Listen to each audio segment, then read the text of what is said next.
حضرات گرامی، میں نے اشارتاً عرض کیا ہے کہ اس سرزمین کے تحفظ کے لیے اور اس سرزمین کے دفاع کے لیے جنہوں نے اپنی جانیں قربان کی ہیں، اللہ تعالیٰ ان تمام کو ایک ہی لسٹ میں، ایک ہی فہرست میں جمع فرما دیں گے۔ اور آج بھی یہ سرزمین شہداء کی قربانیوں سے رنگین نہیں ہے، بلکہ شہداء دن رات شہداء اور دن رات شہادتیں ہیں، دن رات شہادتیں ہیں، بچوں کی شہادتیں ہیں، عورتوں کی شہادتیں ہیں، نوجوانوں کی شہادتیں ہیں۔ سب سے پہلے تو ہم یہی دعا کریں گے کہ اللہ تعالیٰ ان شہداء کو بھی انہی شہداء کے ساتھ شامل فرمائے، اس امت محمدیہ کے اولین شہداء جنہوں نے مسجد اقصیٰ کے لیے فلسطین کی سرزمین پہ اپنی شہادتیں پیش کی ہیں، اللہ ان کو بھی انہیں میں شامل فرما دے۔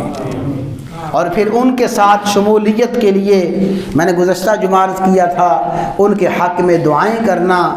جو کچھ ہم کر سکتے ہیں یہ کرنا کہ یا اللہ فلسطین کے مسلمانوں کو تو غلبہ عطا فرما، فلسطین کے مسلمانوں کو فتح عطا فرما، ان کے لیے دعائیں کرنا، دل و جان سے ان کے ساتھ حمایت کا اظہار کرنا،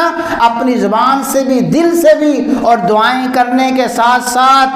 ہر قسم کی تنقید سے اپنی زبان کو بند رکھنا۔ وہ ہمارے مسلمان بھائی ہیں، اپنے حقوق کے لیے، اپنی آزادی کے لیے اور قبلہ اول کے تحفظ کے لیے لڑ رہے ہیں، وہ ایک عظیم مقصد کے لیے جانیں دے رہے ہیں۔ ہم انشاءاللہ دل و جان سے ان کے ساتھ ہیں، اس کا اللہ تعالیٰ سے عہد و پیمان کرنا، اور پھر بھائی جہاں موقع ملے، جیسے موقع ملے، ان کے ساتھ عملاً بھی تعاون کرنا، مال سے تعاون کرنا، اپنی جان سے تعاون کرنا، اور ہر ایسا قدم اٹھانا جو قدم ان کے مفادات میں جاتا ہو، اور ہر ایسے قدم سے، ہر ایسے قول سے،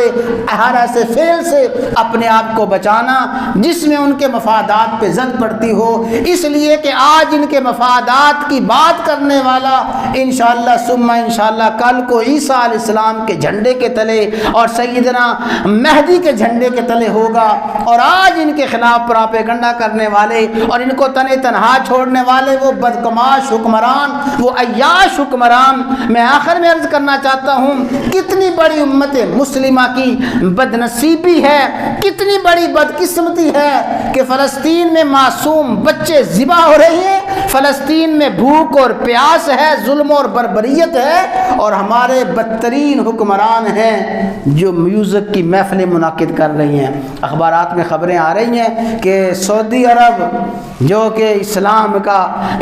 کا مرکز اور اسلام کا منبع اور سرچشمہ تھا، اسی سعودی عرب کی سرزمین ریاض میں وہاں کے حکمرانوں نے بہت بڑا میوزیکل پروگرام منعقد کیا ہے۔ ہمارے پاکستان میں مختلف شہروں میں یہ پروگرام ہو رہے ہیں۔ اس سے بڑی حکمرانوں کی بے حسی اور بغیرتی کوئی نہیں ہو سکتی۔ یا اللہ ہم تیرے گھر میں حکمرانوں کی اس بے حسی پہ لعنت بھیجتے ہیں کہ حکمرانوں کی اس بے حسی کے ساتھ یا اللہ ہمارا کوئی تعلق نہیں ہے۔ ہم اپنی زبان سے، اپنے دل سے اور اپنے جذبات سے اور اپنی سوچ اور فکر سے یا اللہ ان کی اس عیاشی اور ان کی اس بے حسی پہ یا اللہ ہم برات کا اظہار کرتے ہیں۔ ہمارا ان کے اس قدم کے ساتھ کوئی تعلق نہیں ہے، کیونکہ انشاءاللہ آپ ہی اللہ کی حضور عرض کرتے ہیں نا، اللہ تبارک و تعالیٰ پوری امت مسلمہ کے حال پہ رحم فرمائے، خصوصاً اللہ تعالیٰ امت مسلمہ کو غیرت مند اور غیور قیادت عطا فرمائے۔